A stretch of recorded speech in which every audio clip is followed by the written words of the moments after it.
Welcome to Amplify, the personal brand business show. Today on the show, Bob is speaking with Shawn Shewchuck. So we need to understand what it is I need to take action on, right? And when we get clarity, focus, we have predetermined objectives. We know, and we talk about when we coach reverse engineering and understanding what has to happen every year, month, week, day, and for guys maybe like me with undiagnosed ADHD, what do we have to do every hour? What are those high leverage activities that I need to engage in? And what are those things, conversely, that I shouldn't be doing? Because you can't grow, expand, or scale until you have clarity around not just what you should do, but also what you shouldn't be doing. Hi there, and welcome back to the Personal Brand Business Show. My name is Bob Gentle, and every week I speak with incredible people who share their secrets to building, marketing, and monetizing their expertise, intentionally growing a unique personal brand and the mindset you need for your business to grow and thrive. If you're new to the show, then while you still have your device in your hand, hit subscribe. That way you won't miss a single episode.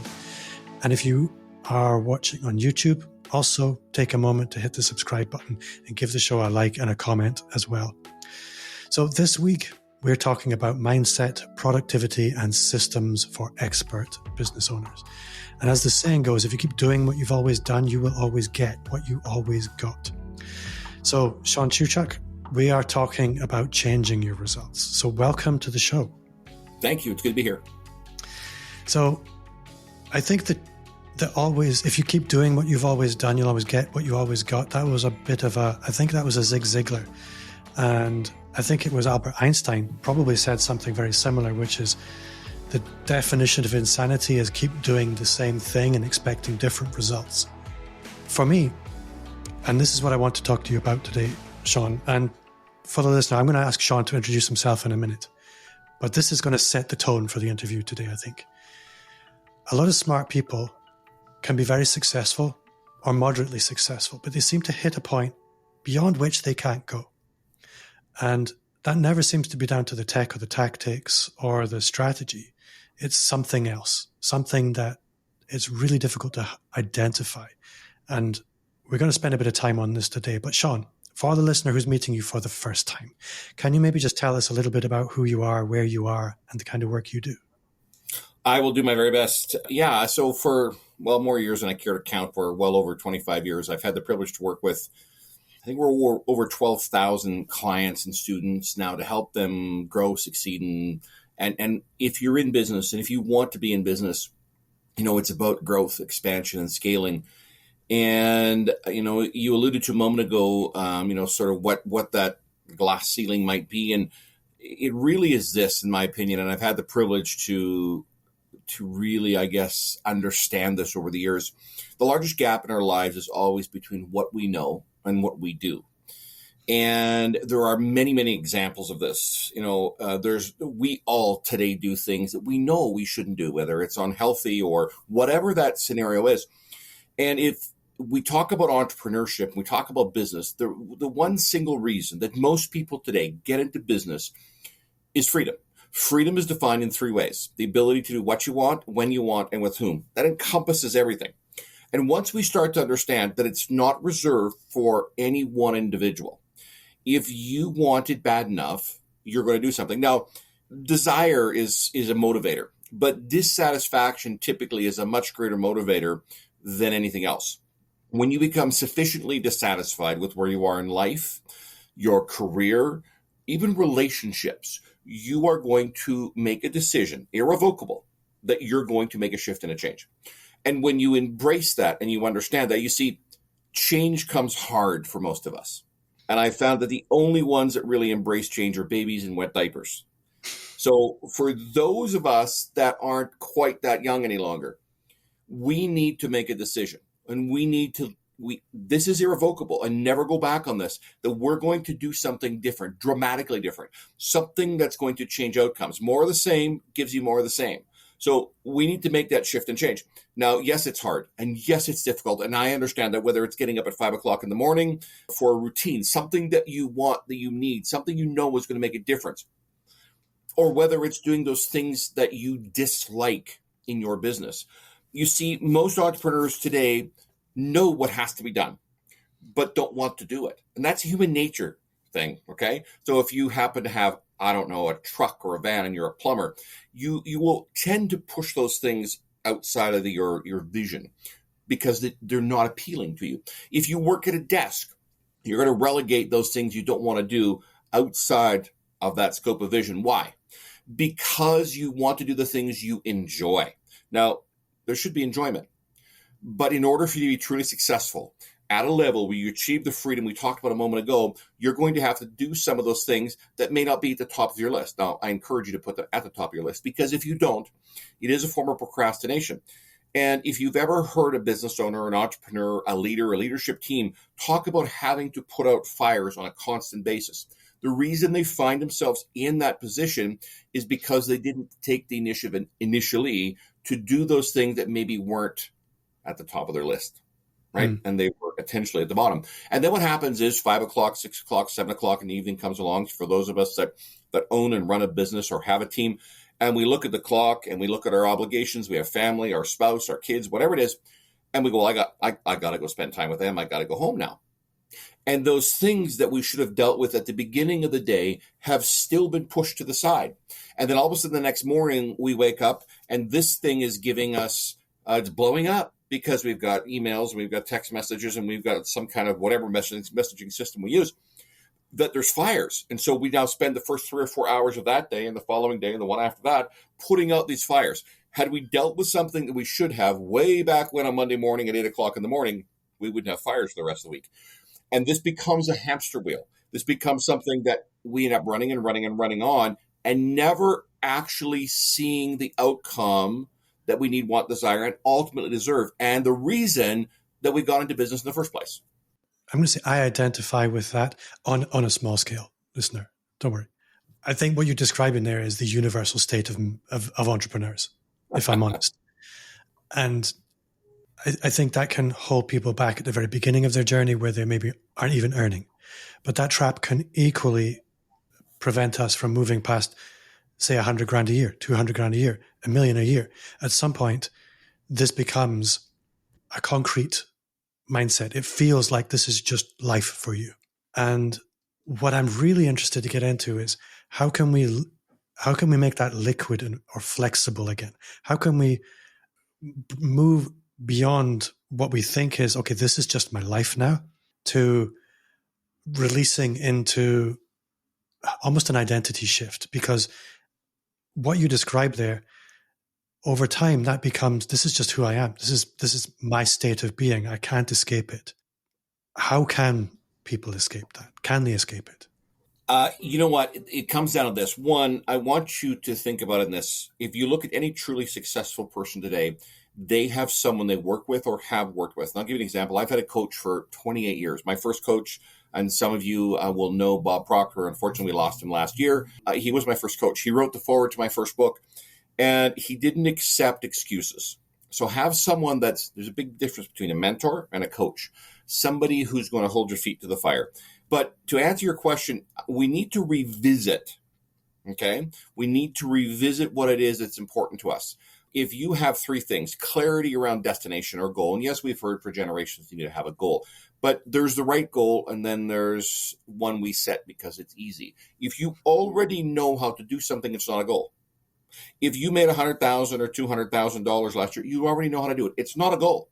So a goal should do 3 things: motivate, inspire, and scare you all at the same time. And I want you to do this. And when I work with clients, even those who have been very successful in their life, their career, their businesses, I say, and I'm using money today because it's something that I think most of us hopefully can understand and quantify the value of whatever the currency is.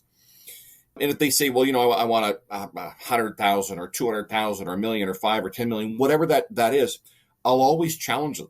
And I'll say, why don't we, if you said 5 million, let's make it 10. And they're like, oh my gosh, I can't do $10 million, and I'll say, okay, that's fine.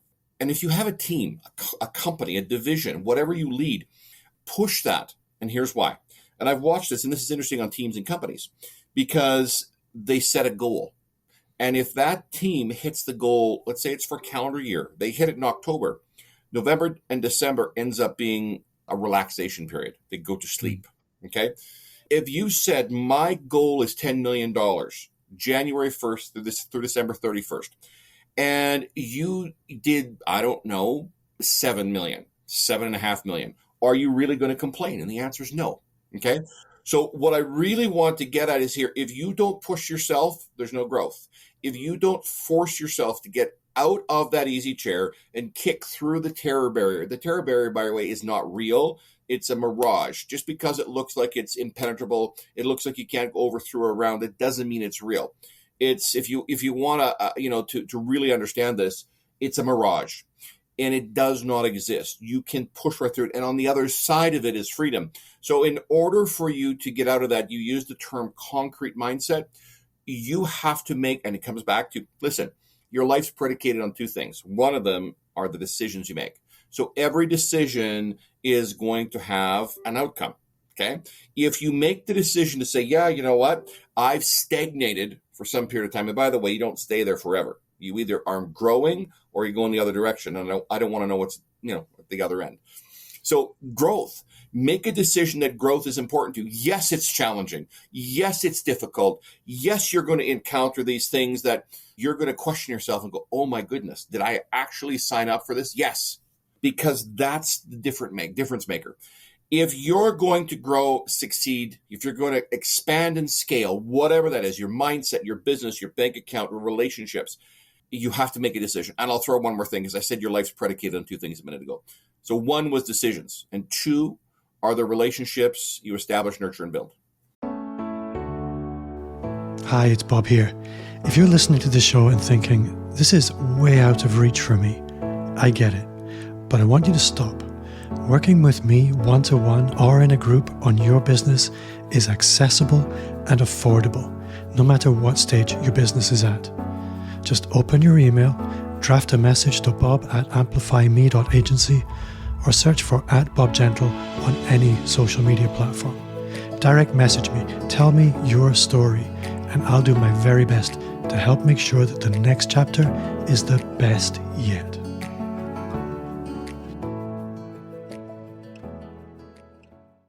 As you were speaking there, I couldn't help but think of athletes. And athletes tend to fall into one of two camps. They're naturally gifted. And if they just do some work, they will excel. And then there are those that maybe didn't have the talent, but they worked and worked and worked for an entire lifetime. It's the old hard work beats talent where talent doesn't work analogy there. And I've done a little bit of work in snow sports. I know my way around elite snow sports. And I've seen this time and again. But to take that into the business environment, having interviewed, I don't know how many really successful people, I see the same thing. And there's a couple of ways of looking at this, but anybody I know that is really successful, and by that I mean where they're very, very distant to where they began. Their journey has been long and transformational. What's pretty universal is they are not the person now they were at the beginning of that journey. And what that tells me is personal growth it's a fundamental to success a lot of the time. If you're not growing, you can't expect your business to grow. Now, in business, we either have natural talent, but if we don't have natural talent, then we need a coach. And that was kind of where I was going with all this rather convoluted analogy. But when it comes to coaches, I think there's two different perspectives on this. So I do an element of coaching, I'll put it. I help people on a very specific journey. But that's all I do. I would never say, if somebody in the room put their hand up and said, I need a coach, my hand's not going up, because I help people on a very specific journey. But if I wanted somebody to help me specifically with the mindset stuff around personal growth and business, what should I look for? Because I think it is a minefield. And obviously you have an angle here, but it's a space you know really well. It's a space you spent your entire life in. So if somebody was going to put their hand in their pocket, what should be on the menu? It's a very broad question. Thank you for asking. It's a good question. I think there's a couple different aspects to this. And one is, what is it that you want? Until you know what it is you truly want, I don't think anyone can help you. I don't care how specialized, where they've niched or niched down. You need to know what you want. And I don't think there's anyone out there that's going to help you really get clear on that. You need to gain clarity. And there's 3 steps to this. Once you know what you want, or once you know what your destination is, then we shift a little bit. We start looking at focus. We want to focus on that to the exclusion of all outside distractions. Okay. And the 3rd component to this is not action. We've heard for a very long time, you should go take action. I can go stand in the freeway, any freeway in the world, flap my arms like a bird flaps its wings. I'm taking action, but I'm going to accomplish not much other than getting hit by a car. So we need to understand what it is I need to take action on, right? And when we get clarity, focus, we have predetermined objectives. We know, and we talk about when we coach reverse engineering and understanding what has to happen every year, month, week, day. And for guys maybe like me with undiagnosed ADHD, what do we have to do every hour? What are those high leverage activities that I need to engage in? And what are those things, conversely, that I shouldn't be doing? Because you can't grow, expand, or scale until you have clarity around not just what you should do, but also what you shouldn't be doing. So I think that's a big part of this. From a mindset standpoint, no one can make your mind up for you. You have to do that. But you need somebody who's been there. You need somebody who can walk hand. This is what a coaching relationship should be. You need someone who's going to walk hand in hand and side by side with you to avoid potholes and collapse timeframes. This is the foundation of a coaching relationship, nothing more.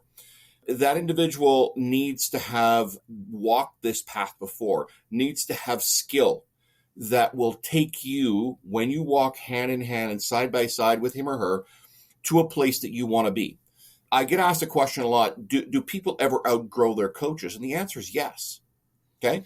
There are some you may not. Right? I don't think I ever outgrew Bob Proctor.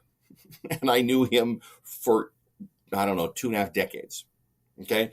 And I remember him, phoning me up just to have a conversation and literally giving me crap for what he thought I was doing wrong. And, in hindsight, looking back at the conversation, he was probably right. In the moment, I didn't think he was. And, he said something to me, and I'll share this with you. And I alluded to this earlier when you and I were chatting off air. I told Bob I wanted to be a coach. And at this point in time in my life, I'd started 3 or 4 businesses, been relatively successful. And I told him I wanted to be a coach. And Bob looked at me and said, why? And I said, well, I want to help people. He said, yeah, I get that, Shawn. Okay. He said, but it's the hardest business you will ever get into. And I was like, yeah, I got it, Bob. Don't worry. And probably 15 or 20 years later, I was walking down the street one day and Bob phoned me and I answered the phone. And he said, well, and for those of you that maybe never met him, his on-stage presence, his knowledge base, his ability to share, teach, break things down so it was anyone could understand it. You could assimilate this. You could internalize it. In person, he was very, very blunt, very direct, and he didn't accept excuses. And he said, well, you know what I'm talking about. And I said, I don't. He goes, well, how hard is it? And then all went back to that conversation previous. And he said, was I right? And I said, yes, you were right. He goes, I know. Okay. And it was because when we go out there and we say, listen, I want to succeed at this level. And we get clear on what that looks like. And then we say we need a coach. And you do. But there are a lot of people out there today who have put up a website, shut a shingle up and said, I'm a coach. And they really don't understand what coaching is about. They're charlatans. There's even some out there that I would go so far as to say are scammers because all they care about is a credit card. Now, I'm in business and I understand how business works. I have a background, I have education. I've started running profited from 43 different companies over the course of my life. The one constant has always been this.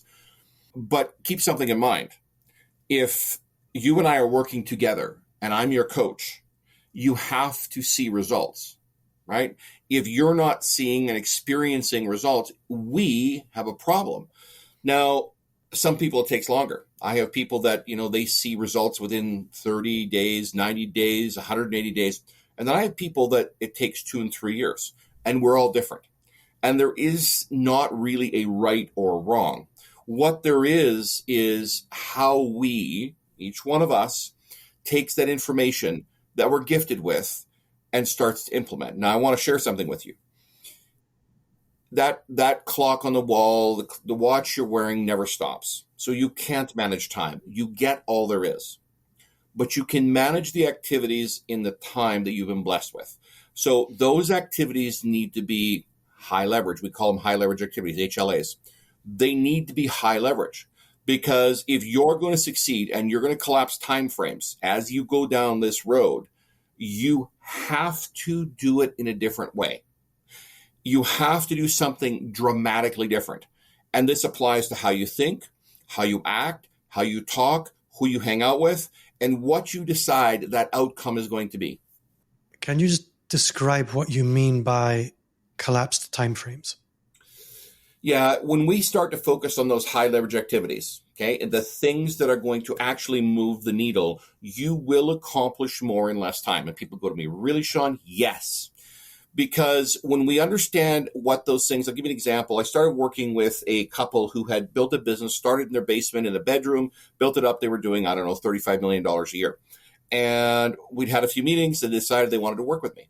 And the evening of the first day after we'd signed some paperwork, the wife phoned me and said, man, it was an incredible day, Shawn. I did so well. We did this, we did that.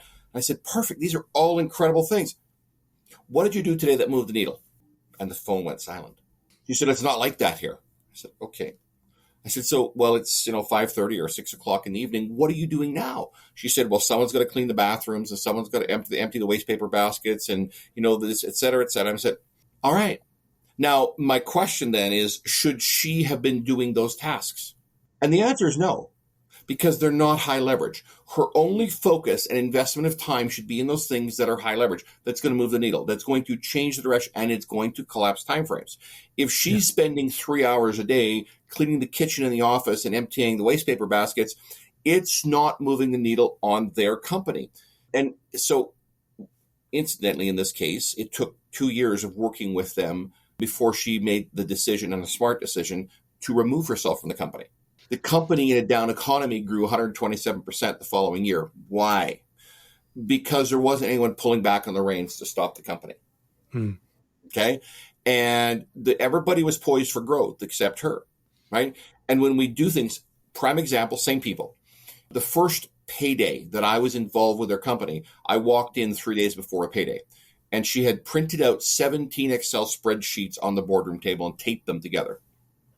And I walked, and 3 staff were working with her. And I said, what is going on here? She goes, well, it's payday coming. We have to pay people. I said, well, don't you have a payroll company, Ceridian or one of these big ones that, And she said to me, she goes, well, of course we do, but we have to tell them and then transfer the money.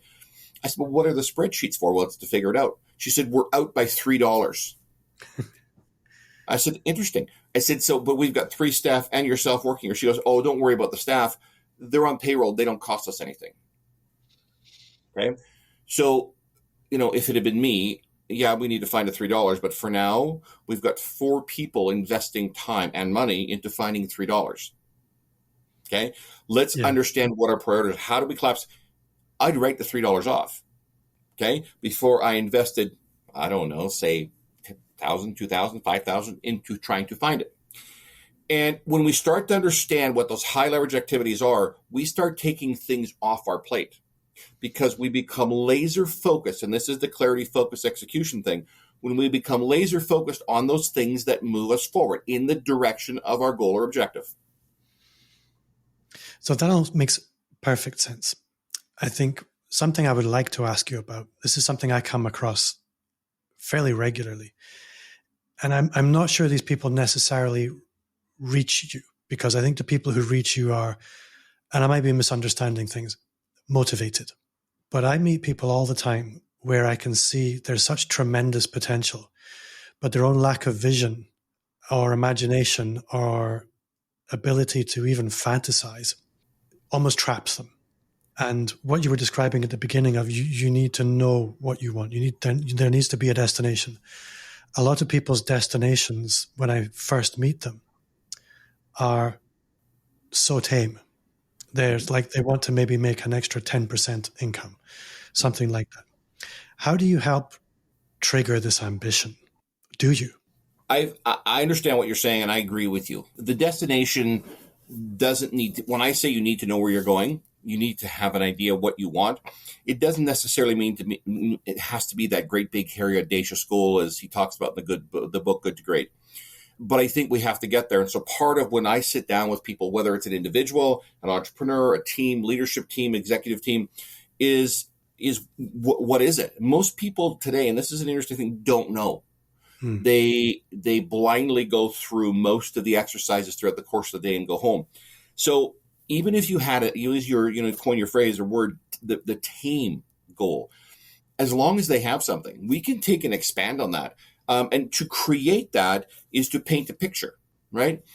And if you're good at this and you can paint it as a coach and you can paint a picture of what that looks like, that individual or team of individuals will paint themselves into the picture as you share with them. That's part of the sales process, though, my friend, right? That's part of the initial conversation, because, if you're a coach and you're selling coaching, you have a problem. You shouldn't be selling coaching.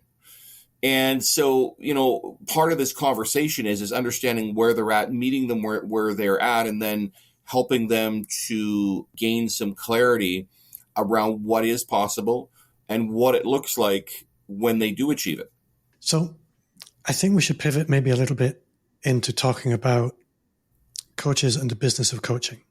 Mm-hmm. Partly, I want to exercise my license to be nosy, but also partly, I know you work with coaches, and from your perspective, I think this is the place to go. Who makes a good coach? What should that process of becoming a coach look like? If somebody is a coach and they're feeling insecure in that role, how can they get secure in that role? And who, if they are currently identifying as a coach, but how could they maybe pivot that into something that's more appropriate if they're not the right person to be a coach? That's a lot of questions, my friend. I know. I was reading a thing the other day about how to conduct a podcast interview. And one of the things was never ask multiple questions at the same time. So sorry for that. I know a good coach, my friend. Okay. So first, let's deal with this. I think that everyone today has life experiences, has knowledge, has skill. I always tell people you have a lifetime of knowledge, skill, education, and experience. Now, it doesn't necessarily have to be post-secondary education in an Ivy League school. That's not what I'm referring to. I'm talking about the fact that most of us today have experiences that we want to share. And let's be clear, there are a lot of us today that the world needs to hear our story, needs to hear our experiences, and some of us, it's a message. We have a drive to share. So if you want to be a coach, let's take just a few seconds and discuss why. If your objective is to serve and support others, if your objective is to help people realize on their goals and objectives, even those who may not yet realize what that is, you're on the right track. Okay. If you heard some so-called guru stand on stage and say you can make millions of dollars, you should become a coach, I would suggest that's probably not the right road for you. Okay. That's a really nice distinction. Right. I have a drive and a motivation to have a positive impact on people's lives, careers, businesses, and relationships. And that's why I do. It's what drives me. It's what motivates me. It's what gets me out of bed in the morning. It's why I write books and do courses. It's why I work with coaches.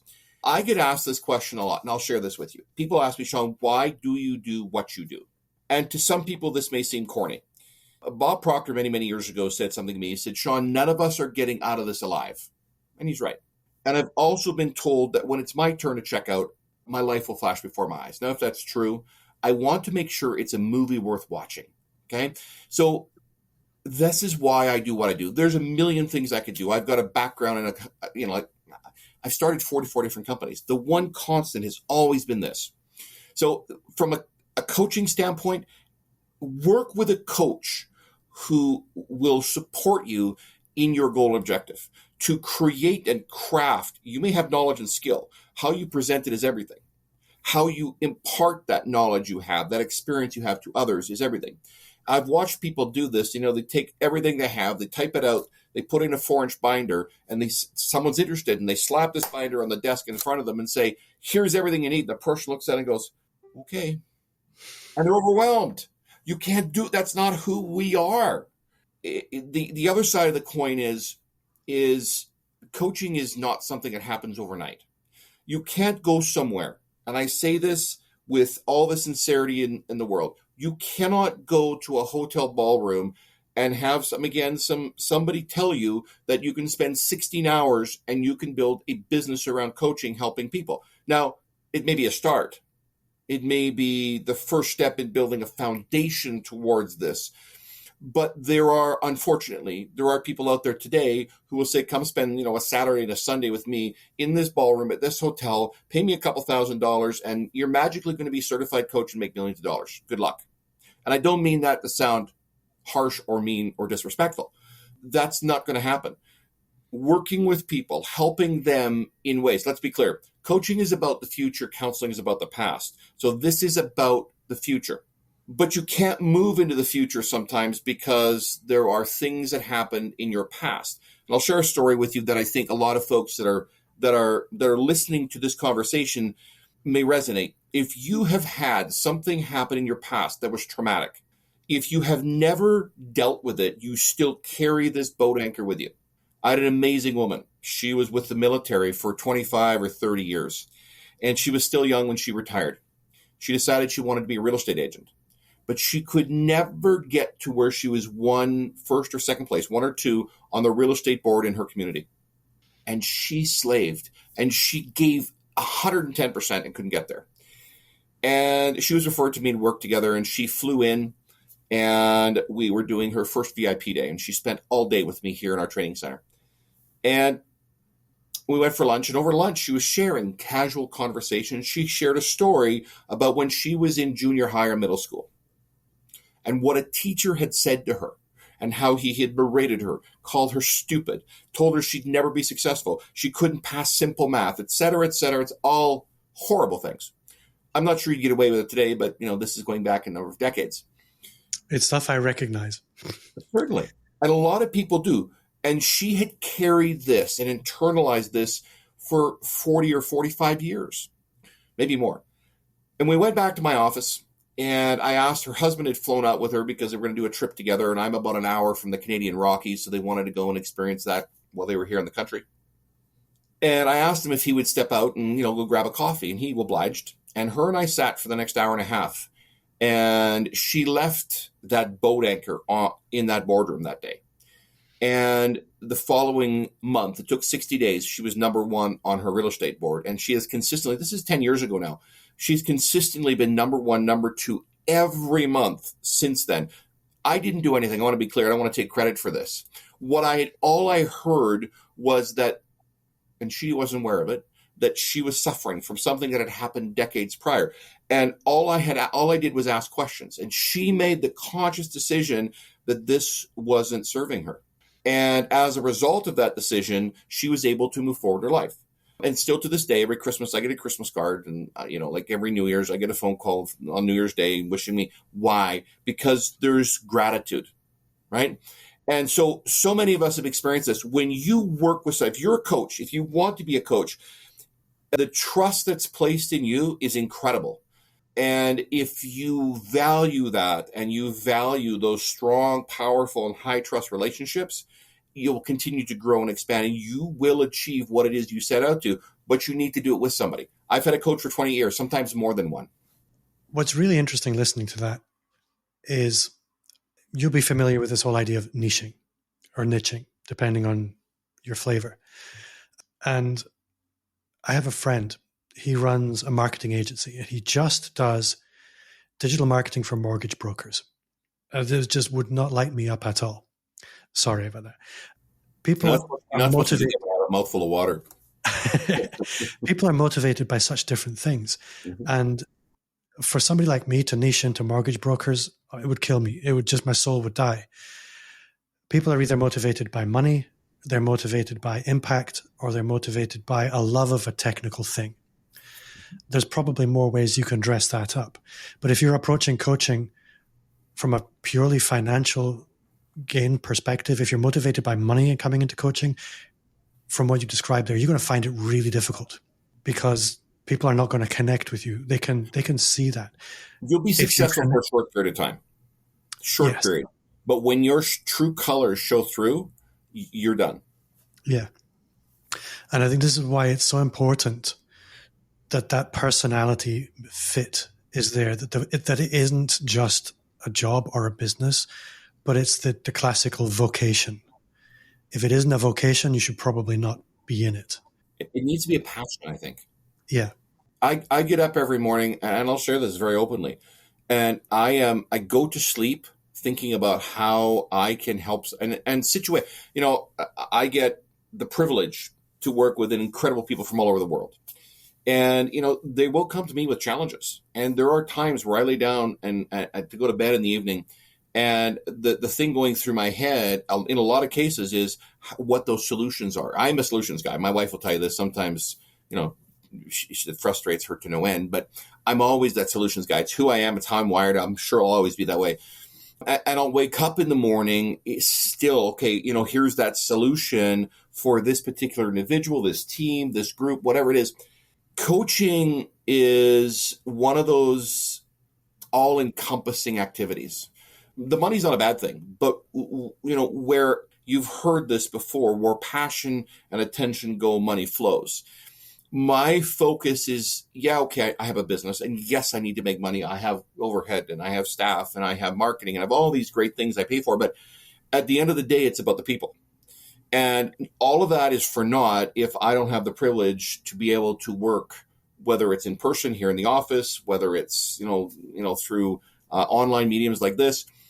The other side of this coin is about 8 or 9 years ago, we had a lot of people that started to reach out to us through even phones sometimes, but online, websites, social media, saying, hey, can Shawn help me? I want to be a coach, or I am a coach, but I'm not seeing the results. I can't, I'm not making the money I need to. I have a story. I have a message.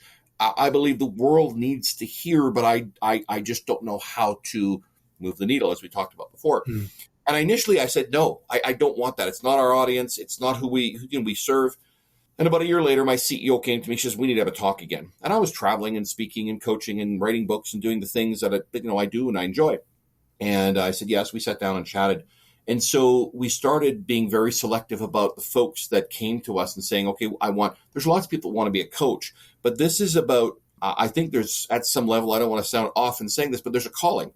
And so we've worked with a few coaches. And one of the things I started doing in 2017 was creating something around coaches, and the not just, hey, you should go talk to people, but how does it look? Every interaction you have with them, what does those conversations like? How do you set the right goals? How do you help people reverse engineer that?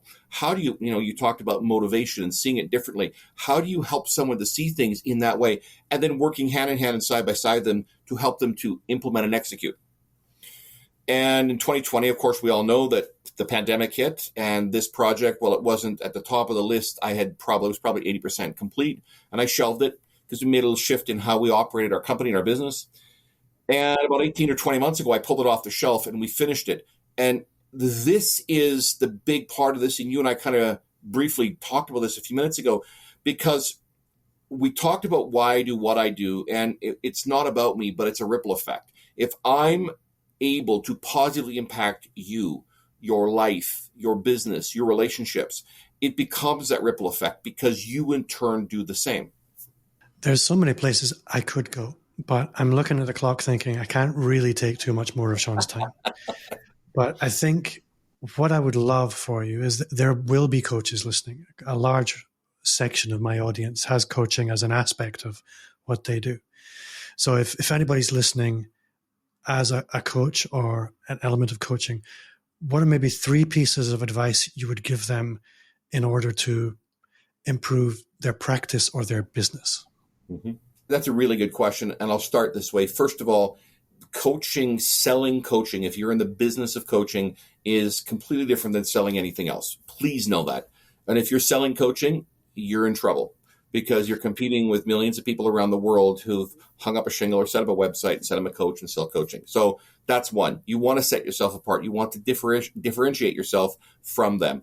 Number 2, you need to be really focused on the results. What are the outcomes that people want to see? If you're able to help them achieve, to deliver, all of a sudden your business will start to grow very, very quickly. And the third thing, be fluid in your approach. Yes, there's a process, but everybody's different, and how they show up is going to be different.